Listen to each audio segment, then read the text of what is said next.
Salut à tous, pardon, Resident Evil. Welcome to Raccoon City. C'était. Euh... Bah là je rigole, parce que pendant pas mal d'années, tout le monde s'est foutu de la gueule de Paul W.S. Anderson, tout le monde l'a méjugé, tout le monde l'a rabaissé, en disant que ses films étaient de la merde et qu'un jour, quelqu'un viendra et sera plus fidèle au jeu. Et bah voilà. Voilà. Un mec qui a fait des choix discutables, hein, mais qui a été globalement plus fidèle aux deux premiers jeux, et bah il se fait défoncer. Comme quoi, hein, c'est rigolo.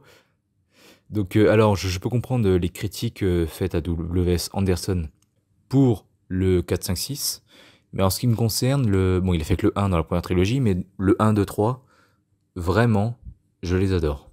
La suite c'est vraiment moyen, le 4, 5, 6 je trouve. Au début j'aimais plus le 4 et un peu moins le 5 et beaucoup le 6. Et maintenant, non, c'est moyen. Les trois sont moyens. C'est pas ouf. Divertissant toujours, mais c'est pas ouf. Et quand on aime, comme moi, la première trilogie, ça fait mal, du coup. Ça fait beaucoup mal. Mais donc là, du coup, oui, c'est plus fidèle, oui, très certainement. Enfin, je fais confiance aux gens qui ont joué au jeu, donc c'est plus fidèle. Enfin, même moi qui n'ai pas joué au jeu, je le vois. De ce que j'ai vu des jeux et tout, enfin des remakes, c'est plus fidèle, oui, c'est sûr. Je veux dire que ce soit l'esthétique, l'ambiance, c'est beaucoup plus fidèle que les premiers films faits par W.S. Anderson et les autres. Mais je crois bien que c'est le seul vrai avantage qu'on peut donner à ce film. En soi, le tout n'est pas ouf du tout. L'histoire a du mal à démarrer quand même, il met très très longtemps. Pourtant le film n'est pas excessivement long, 1h48, mais je les ai ressentis, hein, franchement. Et là, ouais, en fait, c'est tellement vide, sans vouloir être méchant, que j'ai pris aucune note, j'ai quasi rien à dire. Donc, un poil décevant, mais face à toute la haine qui s'est pris dans la gueule, je suis quand même relativement content. Parce que j'aurais pu tout simplement m'emmerder et en avoir rien à foutre. Donc, content quand même. Content au point que vraiment, même si je sais pas si vous vous souvenez, mais à l'époque des confinements, tout ça, on avait eu une démo de Resident Evil sur PS, gratuite. Sinon, je l'aurais pas fait. Je l'aurais pas faite. On a eu les Uncharted aussi, gratuitement. Faudrait que je les essaye, eux, d'ailleurs, un jour. Et j'ai beau être bloqué, enfin, j'avais beau trouver ça dur, la démo là de Resident Evil que j'ai eu.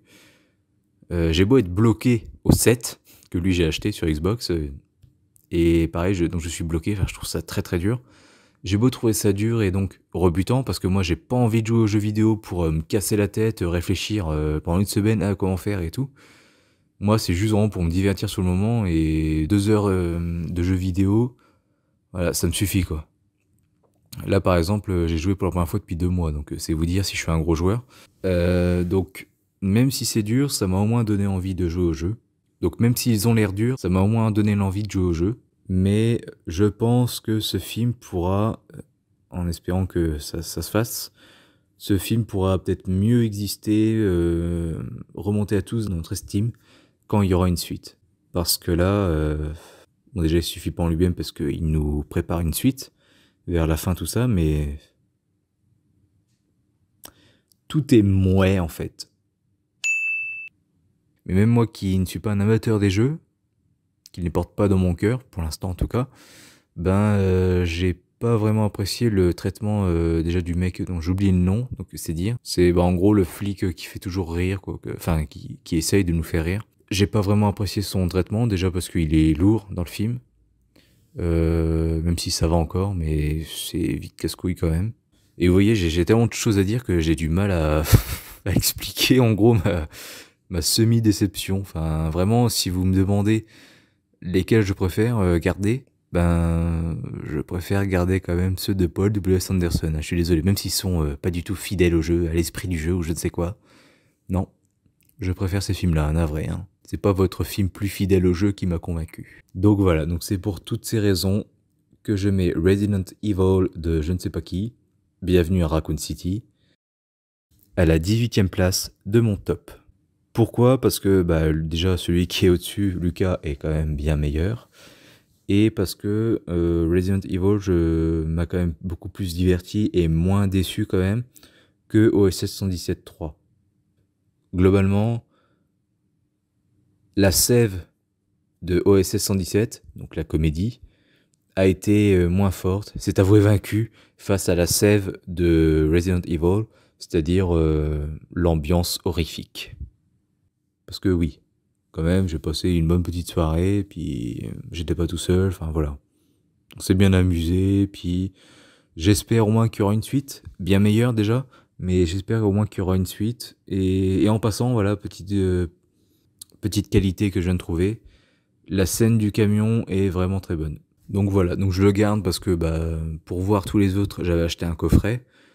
Donc du coup, je les ai tous encore, même ceux que j'aime le moins. Donc je vois pas pourquoi je jetterais forcément celui-là, c'est toujours divertissant, même si je me jetterais plus sur les autres, pour l'instant en tout cas, à voir s'il y a une suite. Donc voilà, salut à tous.